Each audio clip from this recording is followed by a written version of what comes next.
I've wanted kids, but it's your fault I've had to hold back. You're defective." My husband of 20 years threw these cruel words at me. I realized I couldn't carry on with him. He's off daydreaming about his new marriage. God must have been watching, witnessing this devilish act. That's why something happened to my husband. My name is Lisa. I'm 45 years old. I work as a secretary at a law firm. We're nearing 20 years of marriage. We've led a modest life, just the two of us. We've always wanted children, but we couldn't have any. The problems seemed to be mostly with me. I went for treatments while working, exhausting myself physically, emotionally, and financially, but to no avail. We decided to give up when I turned 40. My husband wanted kids till the end and urged me to continue treatments, but I was at my limit. The pain was unbearable, and the money was just draining away. The situation was terrifying. After all, they say you need $200,000 for retirement. It felt wasteful to pour more money into it. Why don't we stop the treatments and just live as a couple? We can save money and take some luxurious trips since we don't have kids, I suggested, and my husband, albeit reluctantly, agreed. From then on, we decided to enjoy our lives as a couple. Still, seeing children's photos on TV shows or greeting cards, I felt a twinge of regret. Even now, 5 years after stopping treatments, I carry guilt and remorse for not being able to have children. Then, one day, I decided to attend a school reunion after about 10 years. My husband said I should take a break, so I decided to stay overnight near the venue. It felt like a mini vacation. I realized I'd hardly ever been out alone since we got married. My life had been consumed by infertility treatments. A little luxury now and then is okay, right? At the venue, I enjoyed catching up with old friends. "Lisa, long time no see. How are you? Don't you seem a bit slimmer than before?" Indeed, I had lost about 22 pounds over the last decade. "I'm so jealous. Since I got married and had kids, I've gained almost 33 pounds. Even such a trivial conversation from a friend stings a bit. "Lisa, any kids?" "No, we couldn't. It's just the two of us with my husband." "Oh, I'm sorry for asking such an awkward question." "No worries. Let's just have fun." I tried to keep the atmosphere lively and cheerful. Speaking of which, my son was recently almost caught up in a marriage scam. A scam? I was taken aback by my classmates' words. Yes, he was asked to lend $20,000 because they were getting married, but it didn't go through. What? What happened then? My son couldn't afford to pay that much money, so he came to us, his parents, for advice. That's how we discovered the scam. In the end, the woman disappeared. That's a terrifying story. There are some pretty awful women out there, really scary. A marriage scam. I was a bit shocked that something like that could happen so close to home. Her son now has a new girlfriend, and the parents seemed relieved. The reunion went on smoothly and eventually came to an end. Instead of going to the after party, I returned to my hotel and enjoyed a nightcap by myself. Come to think of it, I forgot to check in with my husband. It was only 10 p.m., he should still be up. I tried to call home, but no matter how many times I let it ring, my husband didn't answer. Maybe he had already gone to sleep. Well, I was going back tomorrow anyway, so it wasn't a problem. Still, I had an uneasy feeling. Was it a woman's intuition? I had a bad feeling for some reason. From then on, my husband started coming home extremely late on weekdays, and he started coming home drunk almost every night. "Hey, I'm home." "You, coming home so drunk. Are you okay?" In a drunken stupor, my husband threw his shoes off and sprawled out on the living room floor. "Shut up, I'm home. Show some respect." Respect for what, exactly? His slovenly state? While picking up my husband's discarded socks and shirt, I kept my thoughts to myself. Alyssa was cute, wasn't she? You know, if you were as young as Alyssa. That's what my husband said. Who the hell is Alyssa? What does he mean if I were young? By the time I thought to question him, he was already fast asleep. Could he be cheating on me? My unease from that day was becoming more and more like conviction. No, my husband is a decent man. There's no way he could. It must be drunken nonsense, I reassured myself. But then there's my husband who leaves early in the morning on weekends and doesn't return until late at night. I'll be back later. Take care. And then he comes home drunk, as always. With this happening every week, even I had to intervene. You seem to be going out drinking almost every day recently. Are we okay financially? Mind your own business. It's my money and I'll do what I want with it. It's the savings from my bachelor days. But we need to save up for our old age or we'll be in trouble in the future. Why don't you save up then? Well, I've spent quite a bit on treatments. That's because you're defective. Even if he was drunk, I couldn't believe he'd speak to me that way. I was starting to notice my husband's changes. Did I become more submissive since I stopped treatment? My husband's disparaging remarks about me were increasing. Since you can't have kids, you should show your affection for me instead. And with that, I could feel my love for him diminishing as he splurged and behaved selfishly. He used to be so kind, caring for me when I was having a hard time with treatments. Will he ever return to being that kind of husband? What is a marriage, really? After 20 years, I started to question this. However, things took a sudden turn. Lisa, we need to talk. I came home from work to find my husband sitting on the living room sofa, looking serious. What is it? You're being all formal. I want a divorce. What? You're joking, right? Why would you say that all of a sudden? The thought that my husband was considering a divorce had never crossed my mind. Yes, I knew we had to reconsider our relationship as a married couple, but I hadn't thought about divorce. Was my husband thinking of divorce before I even considered it? Out of the blue, you want a divorce? What's going on? I confronted my husband, seeking answers. We've been a couple for 20 years, haven't we? Let's discuss this properly. However, he looked at me with contempt. You're really clueless, aren't you? He sighed heavily, glaring at me. What do you mean? I've always wanted children for these past 20 years. And because I got stuck with a defective piece like you, I've been robbed of the opportunity to become a father. Have you ever considered my feelings? As he spoke, he pounded the table with an arrogant tone. That's not fair. We discussed together and decided to stop the treatments, remember? I was never okay with that. I've always wanted a child. Why hadn't he told me that then? I was on the verge of tears, overwhelmed by sadness and frustration. Well, if you sign the divorce papers, I won't have anything else to say. Proudly, he pushed the divorce papers on the table towards me. I've actually already decided to remarry. What? Remarry? Yeah, with a 20-year-old girl. A girl? Are you saying you've been having an affair? No way. I plan on marrying her as soon as we're divorced. He announced this with a smug satisfaction. A 20-year-old girl was marrying my husband? This couldn't be happening. Alyssa, she's sweet and cute. The perfect wife. Not like you. Alyssa. That was the name my husband had mentioned that day. Woman's intuition was not to be underestimated. I felt a sense of self-satisfaction, but this wasn't the time for self-praise. And then my husband showed me a picture of his adorable Alyssa.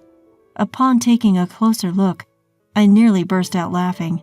This has to be a joke. Something like this was impossible. What? He noticed my strange reaction, but I quickly regained my composure. I felt it was too soon to let him in on the joke, so I immediately composed myself. So you really want a child that badly? Yes, because you can't give birth. There's nothing we can do about that, right? You will agree to divorce, won't you? Well, I suppose there's no choice. I pretend to look more upset than I really am. Sure, I was upset when he first brought up the divorce, but now, with his sheer stupidity, I feel like it would be right to divorce him immediately. Yes, I should leave a man like this sooner or later. I feel as if I've been given divine guidance to do so. I sign the divorce papers and leave my husband behind. I'll bet he'll regret this soon enough. Well, let's just watch and see. Fast forward a year after the divorce. Lisa, please help me. A shabby-looking man approaches me on my way home from work. Excuse me, who are you? I genuinely don't recognize him. It's me, Lisa. I need your help. It's my ex-husband. Long time no see. I'm taken aback by how much he's changed. His cheeks are sunken, and he's dressed shabbily. Please, Alice, introduce me to your company's lawyer. I can't just do that out of the blue.